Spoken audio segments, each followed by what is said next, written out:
There's been so much going on here in the past 2 weeks with Total War Warhammer 1 and 2. We've gotten the Dark Elf reveal, the whole High Elf gameplay video that really was just like a battle cast, was really fucking awesome. We got the Norska reveal, we got the Krell reveal, like holy crap. But the one thing we still haven't gotten a reveal on is the completely fictitious race of the Skaven. And in this video today, I want to go through the Skaven Legendary Lords. I'm going to very loosely touch on Queek Headtaker as well as Thanquol. They're the two lords that we covered in the Skaven lore video, the larger one. That'll be linked at the very end of this one as well. But today I really want to go through all the other legendary lords and talk about their lore blurb as always, and also a lot of what makes them legendary lords. But more importantly, kind of what we think or what is a possibility for them as DLC lords, how their mechanics might play out, what they might be like in the actual game if we see them. Just kind of a purely speculative video, but again, very fun. I always like to make sure that you guys are up to snuff with a lot of the people that have played the tabletop. You know, I know all of these legendary lords because I played this, lived and breathed this for like 10-15 years. I don't even fucking know how old I am anymore. But half of what makes Total War Warhammer 1 so magical for me, and that's a weird word to use as like a somewhat 30 or almost 30-year-old man, is that I am watching a tabletop game come to life for me. And that's something, you know, you read about and you daydream about, and it's something really awesome. So I really enjoy sharing a lot of the stuff with you guys, so hopefully you guys can get just that level of like nipple hardening hype that I get when I play the game. But we'll do the same kind of thing we always do. Lore blurb first, and then we'll go into the mechanics of what that individual warlord might be like in a Total War Warhammer world, with, again, the speculation behind it. But we'll start off with the dreaded Ikit Claw, which sounds very much like Ichabod Crane. Not really. Not at all, actually, to be 100% honest, but we'll start off here with Ikit Claw. Ikit Claw has taken the clan Skryre's mix of science and sorcery to new levels of complexity and depravity. Entire legions of Skaven slaves have been blasted to bits in the name of Ikit's experimental new weapons, a small price for the sheer power and killing might that Ikit has added to Clan Skryre's deadly arsenal. In his quest for knowledge, Ikit has traveled the world, stealing secrets from the mystics of Cathay, studying the dimension-spanning machines of Lustria, and toiling for the years alongside the cruel forge masters of far-off Tsar Nagrund. Upon his return, Ikit found the warp forges of Clan Skryre woefully underdeveloped. It would take centuries to fully implement his grandiose changes. It was during the Great Civil War that Ikit seized this opportunity. As the newly assigned lead emissary of Lord Morskatar, the ruler of Clan Skryre, Ikit Claw ordered massive warp forges and unrivaled armories to be gnawed into the stone beneath Skaven blight. Infernal devices and diabolical weapons were soon being assembled on a level hitherto undreamed. Ikit Claw was tall and white-furred before a failed experiment exploded and mangled his body. An intricate iron mask of his own invention now covers his hairless skull, and a cunningly wrought exoskeleton aids his withered left side. The iron contraption is run by a warp generator, a masterpiece of engineering that siphons the winds of magic to power Ikit's devilish inventions. Whirring cogs hiss and vent steam as the chief warlock moves, clanking like a fully armored knight. Like all Clan Skryre warlock engineers, Ikit has continued to tinker, adding a small warp fire projector and countless upgrades, including a warp stone locator. In combat, Ikit Claw wields Storm Demon, a halberd wrapped with copper wire coils and set with glowing warp stone. The blade crackles with barely suppressed energies as it draws power from the warp generator to hurl dark bolts of warp lightning. So you see what's this guy called? I literally just said the fucking word. Warlock Engineer special character for Skaven.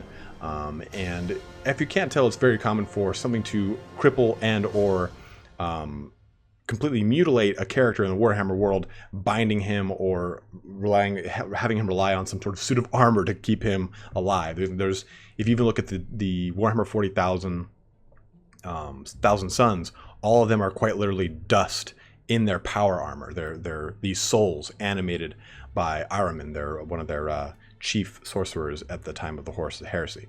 But getting way off track here. Ikit Claw is a level 3 wizard in the tabletop, so we're going to expect him to be kind of a bit of a hybrid, and I think the Warlock Engineers in general will be kind of a hybrid caster. They will be not melee centric, but they will have melee capabilities, but more on the casting side. So if I were to give it a split, it'd be like a 70-30 split caster and melee fighter, because he still has a pretty sizable melee skill of weapon skill of 5, which is again what you can equate to as melee attack, but his his toughness is not that huge. He only has 4, which is good for a Skaven, but not great in the grand scheme of how the tabletop Warhammer works.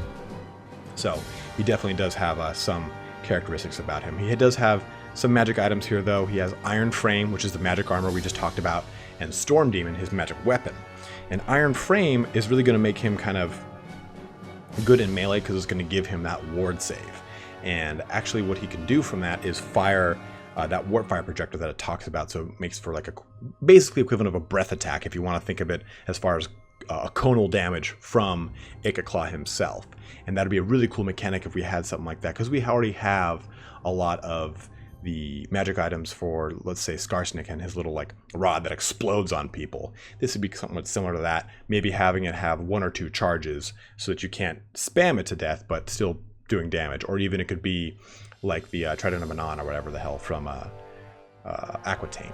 But and there's the Storm Demon, which is obviously a magic halberd, so it's going to give him that AP and anti-large characteristic, but it also allows him to blast from the halberd a magic missile with like in the tabletop is a 24-inch range, so it's about a moderate range. So it'd be cool if it allowed you to do kind of something very similar to Kolek's ability to rain thunder down on people. Rather than doing that, it just kind of is a direct shot to someone, or maybe even like a chain lightning mechanic where it jumps around from person to person like we've seen in some of the Lords of Magic. But he does have a misfire chart with that, and this is something very important of the Skaven. They have just a lot of fuckery with all their abilities. Like, something always can go awry, and that's kind of the humor and the randomness of the Skaven. And tabletop Skaven are actually quite powerful, but as a result of that randomness, they can cripple themselves and be just a laughingstock on the battlefield. And that's again what makes them so fun. So I really hope that they include that sense of randomness in the Skaven, because again, that is what makes the Skaven so Skaven-y.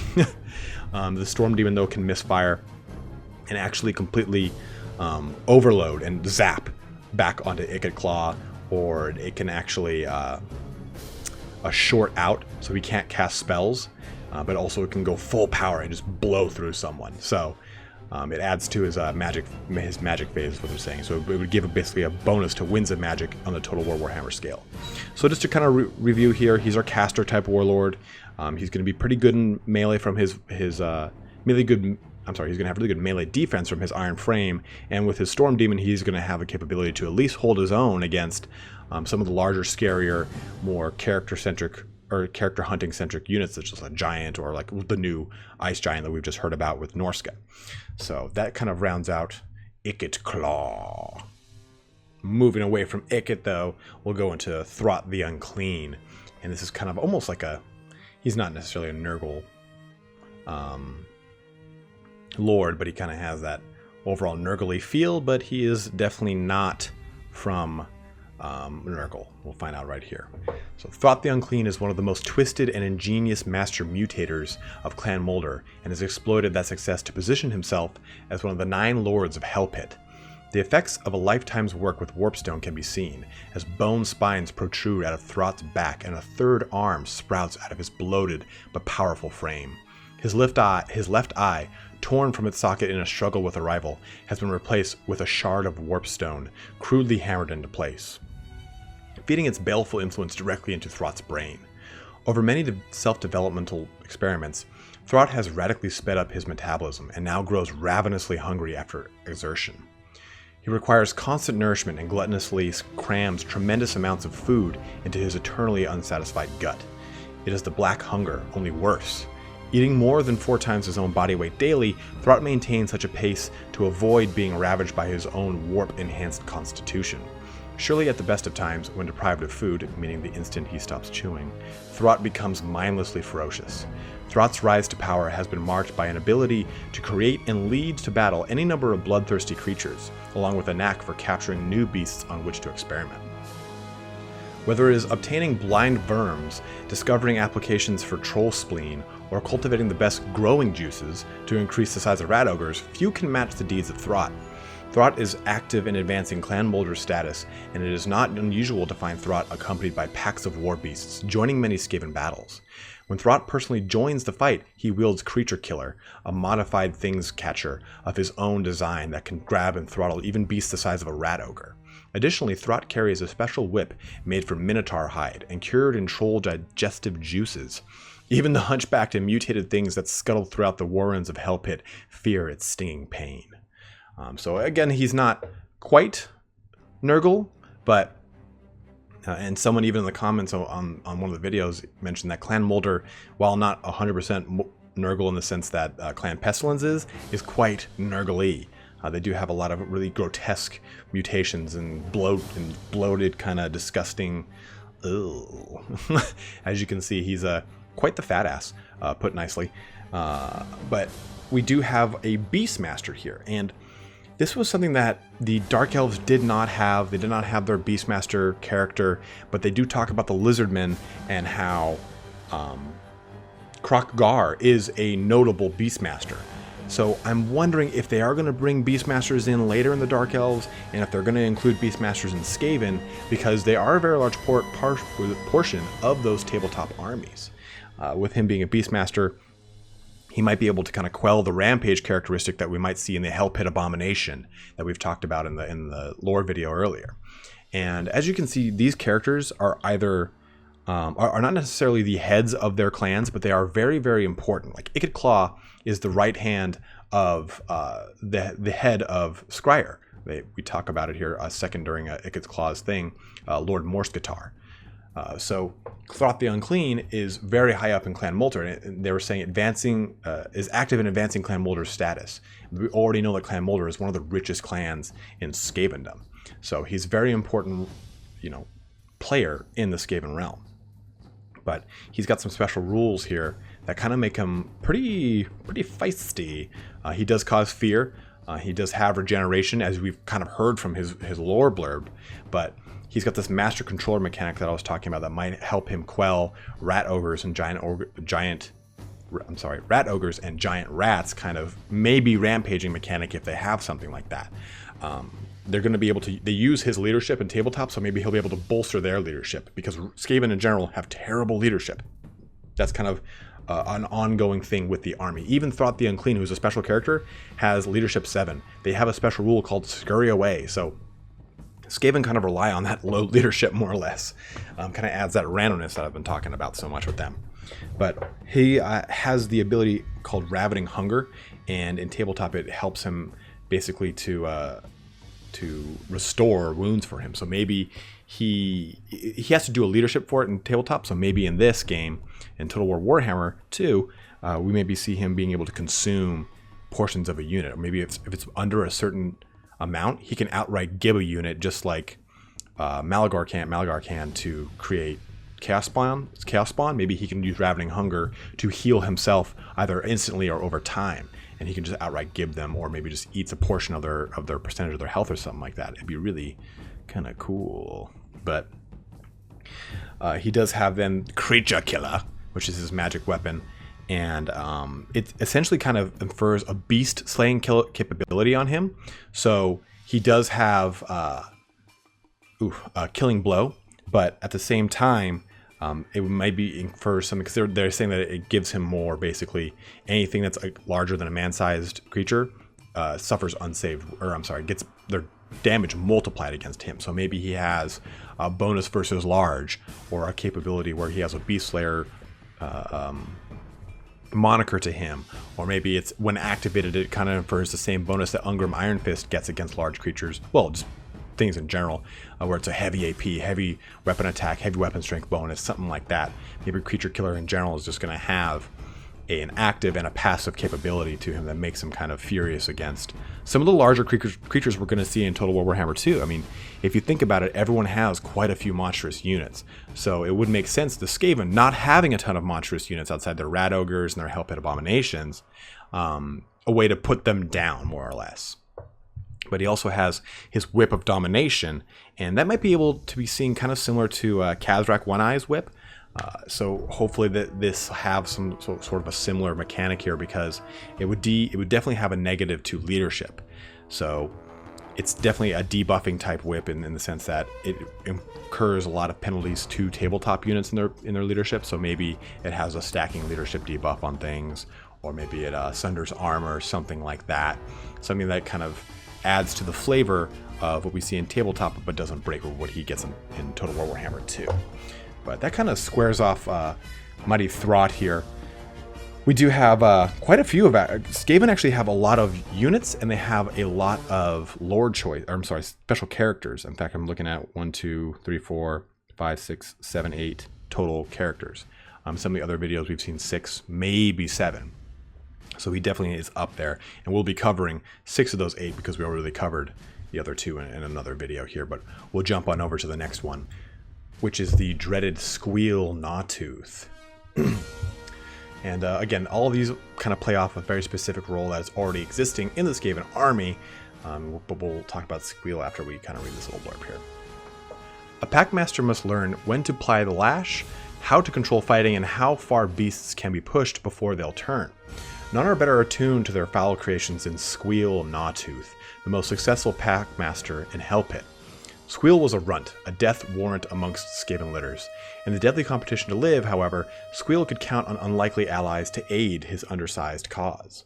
His comrades were not Skaven, but common rats. Skweel had a natural affinity with beasts, and was often accompanied by a rippling horde of vermin. It wasn't long before the Master Molders took note of the dread Skweel commanded amongst his followers. As any who would stood in his way disappeared into the tunnels, pulled in the darkness by rat hordes. When Skweel was given a chance in the great pens with the larger beasts, he was not mauled, as are most newcomers. Instead, from that day on, Skweel was trained to become a Packmaster, a task he took to with zeal. The majority of Packmasters drive their charges, but Skweel seemed to guide creatures rather than simply lashing them forward. To Skweel, giant rats and rat ogres are not barely controlled feral beasts, but trained animals eager to do their master's bidding. After a successful hunt, it is not unknown for the brutes to present Skweel with choice pieces to feed upon.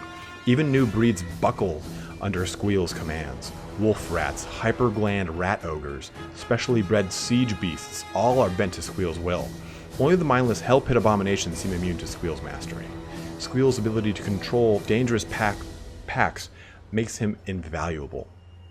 Lord Verminkin will only release Skweel's services to the highest bidder, and only for a limited time. Skweel has led sniffer beasts hunting rogue assassins, packs of black rage-enhanced rat ogres aiding clan Moors in the Darklands, and a tunneling gnaw beast into a dwarf stronghold, but Skweel always returns to Hellpit ready for his next assignment.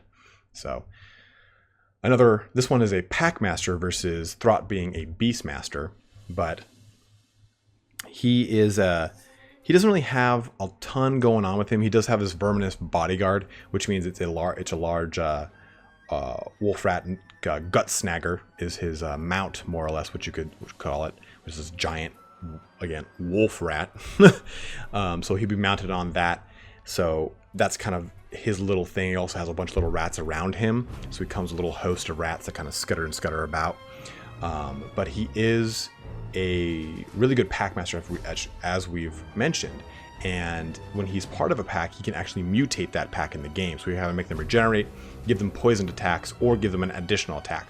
So how we would see this in Total War Warhammer, of course, we'd see his mount being a little gut snagger here, but also maybe he has the ability to randomly add either regenerate or poisoned attacks, or maybe increased melee attack for their additional attack to his units. Maybe it's a one-time ability he can click and he chooses a unit and it does it, and they mutate one way or another. And it'd be cool if they actually gave a mechanic to make them mutate and make them like sprout on their arm for additional attack, or their claws start dripping ichor, or maybe they're regenerated, they start like they have like little stitches on their face or stuff like that from their wound stitching up automatically. Who knows? But that's just kind of really cool speculation into my brain. He does have a magic weapon though. It is Warp Lash, and that would include a AP mechanic, but like a lot of Skaven weapons, it does have a wound multiplier. So hopefully they're going to be able to include that into the game, because a lot of Skaven weapons have something similar to that, where any unsaved wound causes D3 more wounds, stuff like that. In this case, no armor saves are allowed, and each unsaved wound is multiplied into 2 wounds. So hopefully they can have something where it doesn't break the game and make it that he does like double damage or some ridiculous shit like that, but maybe something where, okay, if he does damage, it has a chance to deal an additional free blow that doesn't roll against his melee defense or melee armor. I believe actually Gobbo King does a really good series of videos. I think there's another YouTuber that does a really good series of videos on how melee defense and melee attack and melee armor and weapon strength all calculate against each other to equal the raw damage done to a unit. So it'd be interesting to see if Warflash maybe has a chance of doing just straight raw damage outside of the actual weapon skills. But we'll jump over to Queek Headtaker here. I don't want to go into the lore blurb. We've already done that. As we know, though, he's going to be your more melee-centric warlord. He might have a duelist capability. We already know Wulfric is going to have something that's going to allow him to lock down lords, and he is a bit of a challenger. Like that's his whole thing is that he takes the heads of people. He challenges them. That's kind of his big thing. When you hear the whole blurb of lore, you hear about how he's always kind of like doing this. He's always going after people and taking their heads and getting in these massive duels with people. So maybe he'll have that kind of mechanic where he can lock someone down, or he can get a massive bonus against them, almost like a heroic killing blow. But he does have his magic items and his warp shard armor, which you do go into in that video as well. So do check on over into the Skaven Lore video if you want to hear more about Queek Headtaker. He kind of marks the halfway point in this video, but we'll jump on over to the next lord right after Squeak here, and that is Tretch Craventail. Over many battles and countless acts of treachery, Chieftain Tretch Craventail of Clan Rictus has proven himself a master of guile. Even for a Skaven who expect duplicitous tactics, it is widely admitted that Tretch has a knack for fighting dirty. Indeed, Tretch's repertoire of underhanded skills and his famously good luck has led to a number of legendary deeds. Tretch began his rise from anonymity when his claw pack was leading a long line of chained night goblins back to Crookback Mountain. Ostensibly, the Claw leader had chosen Tretch to carry key items of the scavenged loot as a reward for his idea to spike the goblin's fungus spear. But it is more likely Tretch was chosen because he was deemed too scrawny to usurp the Claw pack. This proved untrue, as Tretch used a small keg of distilled madcap mushrooms, the stuff that turns goblins into deranged, spinning lunatics, to great effect. With impeccable timing, Tretch turned his line of slaves into whirling death dealers, just as the Claw leaders and chieftains were convening to argue over which tunnel to take. The effect of multiple fanatics chained to each other and attempting to twirl Mally in a packed tunnel was spectacularly bloody. After that incident, the Claw pack needed a new leader, and Tretch was the first to scurry into the gap. Since those days, Tretch has led countless ambushes and proven himself a master survivor. It was Tretch that found the hidden path to attack the flank of the dwarf gunline at the Battle of Black Crag. It was Tretch who led the raid and tunneled beneath the camp of mighty Black Orc warlord Dagbad, and stole every single goblin out from underneath the scourge of the Dark Lands. Tretch was the only Skaven to escape the sinking of the Imperial Galleon captured on the river Aver. The detractors that jealously eye Tretch's rapid rise begin to get tail-twitchingly excited when they see Tretch's claw pack flee the battle, wreathed into fireball of a weapon team malfunction, or mauled by enemy formations. However, time after time, Tretch reappears, having left his doomed brethren and popped up elsewhere to accomplish some notable feat. Recently, Tretch assumed the Clan Rictus title of Grand Chieftain of the Deep Warrens by distinguishing himself as a stalactite and disguising himself as a stalactite and dropping from the cavern ceiling to slice the previous chieftain in two. Now, with a small army at his command, he has mustered night raids on Empire towns and warpstone scavengers in the Dark Lands. Tretch's deeply resentful superiors often assign the chieftain to impossible tasks or suicide missions. Yet each time, Tretch escapes and returns to his coveted rewards. It can truly be said that Tretch has a sense for victory and a muzzle for knowing when to leave a fight. So we hear the mighty Clan Rictus here, and that's not one of the clans that I covered in the 4 Great Clans video, that I will also link at the end of this video. But Clan Rictus is nonetheless very important to the overall Skavendom, as well as Clan Moors. I believe Clan Rictus is responsible for capturing Carrick 8 Peaks. It's either Carrick 8 Peaks or... No, it's Carrick 8 Peaks. Black Crag is something else. But yeah, it's Carrick 8 Peaks, I believe, is a place that they capture. It's that or Clan Moors. So They are very, very, very integral in Skavendom, and quite a larger clan, even though the other 4 kind of take precedent over them as they have, you know, units built around them and whatnot. But Victus is no less important.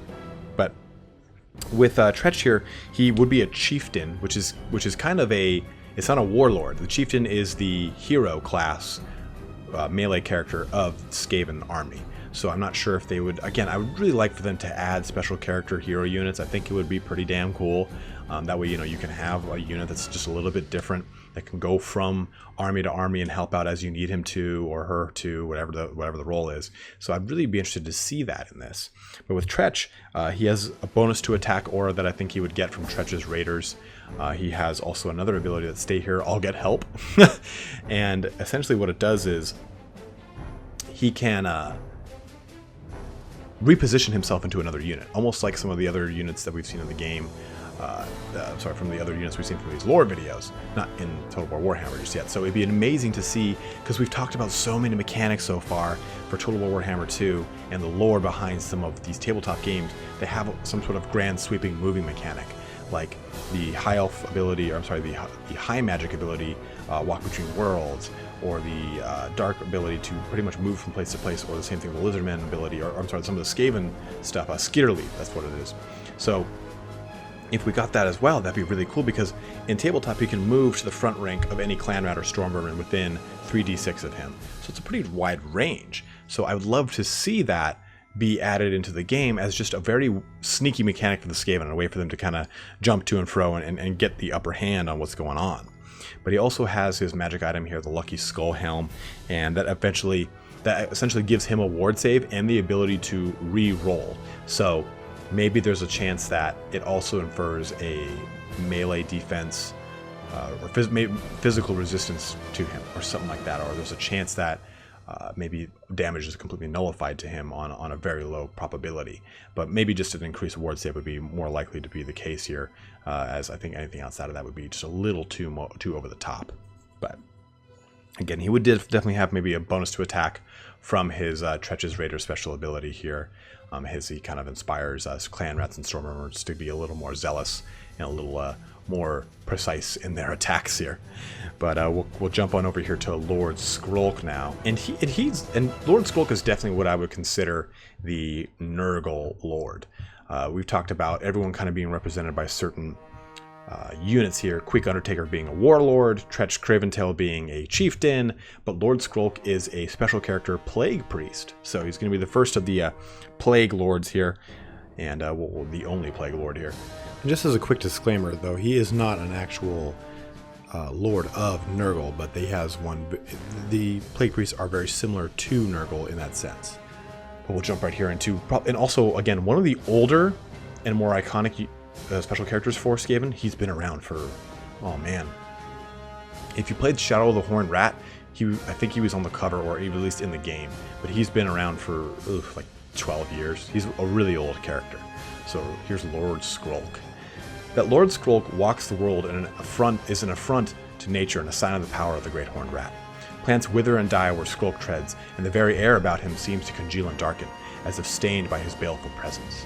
Skrolk is ancient, having existed many spans of even the most long-lived of his foul kind.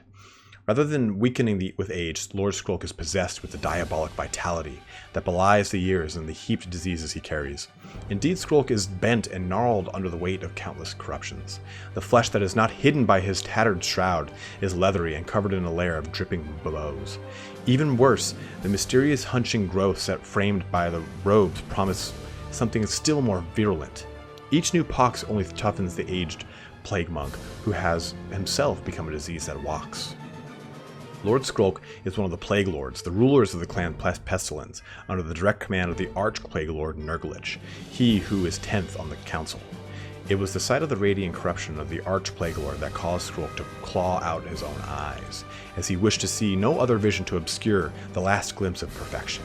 But the Horned Rat provides. Despite empty sockets, Skrolk moves assuredly and claims a magical sight that sees in a vivid hues of decay.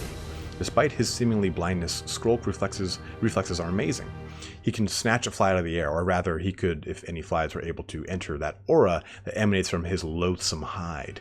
Insects literally drop dead from the noxious fumes surrounding Skrolk, and only extreme devotees can abide his presence.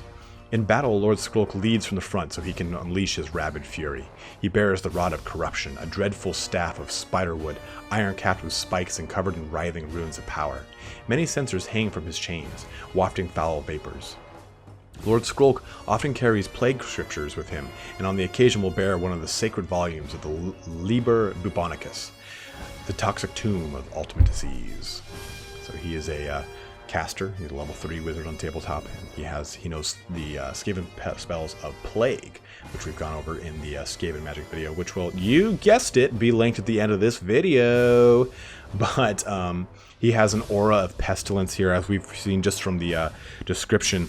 So that would definitely kind of infer a negative attack. It's a -2 hit roll on the tabletop, and since melee attack in Total War Warhammer 2, or Total War Warhammer in general, is indicative of the ability of the unit to hit another unit, it would definitely make sense that that aura of pestilence knocks down the melee attack of people around him, and maybe even infers a slow dot, damage over time, or maybe even a minus to leadership, because it's just so, the units are just coughing up blood and stuff like that, because they're just so affronted with pestilence.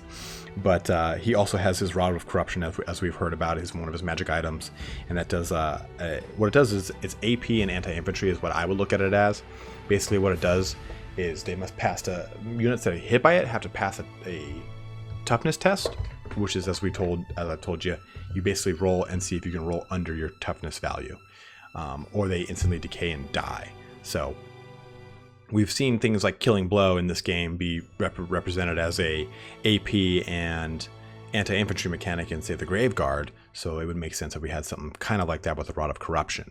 Or maybe it has the ability to, again, outright give people under a certain percentage of health, and maybe it's only available for hero or lord characters, which would be very, very, very powerful for a melee-centric caster to be kind of upfront and personal and be able to outright give a wizard that's kind of low on health. Because he's going to have access to his plague spell, so he's going to have quite a lot of control in that front line as well. But he also has his Liber Bubonicus, which infers a random bonus, and I'm not really sure how it works or how they would do this in the game, but it would be for a single unit, so I'm not sure how they would do the random part. Maybe clicking it gives you one of two abilities, because it's either a Withering Pox, which means that each model in the unit suffers a hit with no armor saves. So like maybe a high AP, because it's not a very high strength, so high AP, low weapon strength hit. And then Death Plague, each model in the unit suffers a strength 2 hit with no armor saves allowed. So maybe the ability is then you click on it and select a unit, and it has a chance of being a slightly bigger hit or a slightly smaller hit, depending on just the randomness value of the Skaven, with it being more likely to be the less intense hit than the more intense. Because the way it works is, in tabletop, you pick a unit within 24 inches of Lord Skrolk, and you roll a d6. On a 1, nothing happens. 2 to 4, the strength 1 hit. 5 or 6 is the strength 2 hit. Sorry about that. So maybe it does have that capability where it is totally random, which again would be so fucking cool, because that just blends in entirely and seamlessly with how Skaven are as a whole. But we'll now move over to the second to last lord that we're going to talk about tonight.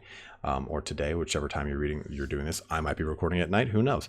And this is the Assassin Lord, the mighty Deathmaster Snikch.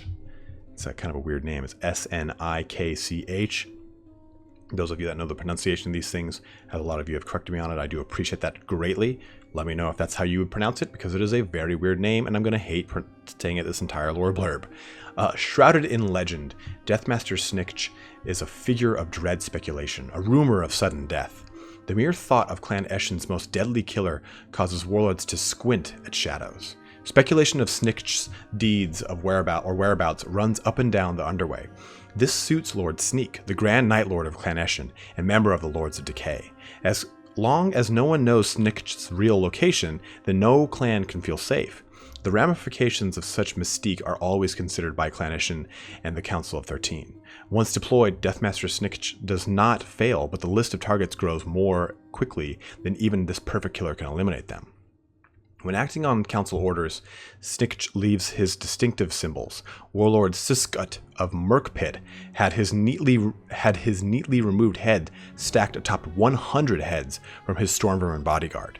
When Southland's clan Festerlingus began selling their own mutated mix of giant rat and alligator, it was Snikch's mark that was scrawled over the mutators' bodies. Such rituals are enacted when the Night Lord wants to seed terror, example to those that cross Claneshon or the Council. The Deathmaster has been unleashed upon the world above, but it is harder to define his presence. Almost assuredly, the fate of the celestial wizard Heinrich Friesen, found flayed in his still-locked observatory tower, was the work of Snikch. Some speculated about the demons, but the truly erudite know demons seldom leave so few clues. The dwarf lord Dromgar, brother to King Belagar of Karak 8 Peaks, was slain in a heavily fortified stronghold. That Dromgar is still missing, his head points strongly to the ultimate killer. While a master of murder, it is likely that Snikch is also behind many of the Ratmen's most devious acts of sabotage: the Great Fire of Lothern, the bombing of the Imperial Navy in the Reichsport, and the destruction of dwarf engineer Thornik Thorson's Iron Cog Dragon on the eve of the Battle of the Bitter Peaks. Who knows how many of the world's disasters are the work of Snikch? In battle, Deathmaster Snikch is a shadow, able to appear at will. His multiple weeping blades, including one held in his whip-like tail, weave a deadly steel blur. It is the last thing many leaders see before joining the countless warlords, princes, and notables who have already fallen before the matchless assassin. So we do have our first, our only assassin special character here. He has a whopping weapon skill of 8, meaning he's going to have probably a very large melee attack in Total War Warhammer 2, if they do include him. I think that with the fact that every single race has some form of assassin, minus really the lizardmen. It would make sense to me to see a Deathmaster Snikch in the world. You know, we've got Shadowblade, we've got a Lithanar, Deathmaster Snikch, which just kind of play hand in hand with them. But he does have a dodge capability, or that's one of his abilities here, that gives him a ward save. And on top of that, he would have probably a stock and anti-infantry mechanic. He already has a hidden mechanic in the tabletop as well, but he does, I think, he would also have probably a duelist mechanic, making him very, very, very potent in close combat against, you know, your other lord, like say like a Tyrion in the future, or maybe even a Kroq-Gar. So maybe he can go hand in hand, or I'm sorry, toe to toe, claw to claw, with like a lizardman on foot or something of the sort. I would imagine Kroq-Gar with his Carnosaur would be quite fucking terrifying. But he's got his whirl of weeping blades as his magic weapon. But basically, it's just 2, but actually 3 weapons, because he holds the extra one in his tail that he talks about. So nothing special about those, outside of the fact that all of them are weeping blades, which I can't remember 100% what that mechanic is for the Skaven. I believe it is a poisoned attack and killing blow mechanic. Those of you that played Skaven in tabletop, please do correct me in the comments. I'm always big on making sure we're as close to code as possible. But he does have the Cloak of Shadows, which we've talked about actually in the video that goes over the Great Clans. And we talk about how the very first leader of the Clan Eshin had the Cloak of Shadows, which is woven of the hair of those that he's slain. So this pretty much allows him to jump from unit to unit again. But basically, we'll read it here because it's pretty huge. When wearing the cloak, Snikch cannot be seen unless the attacking unit first rolls a d6, result of 4+. If the test is failed, the unit may still announce a charge, shooting, attack, or spellcasting elsewhere. The presence of an undetected Snikch won't prevent enemy units marching, charging, or shooting other targets. Just move Snikch out of the way. So basically what it's saying here is that it allows him to be completely concealed, and he can't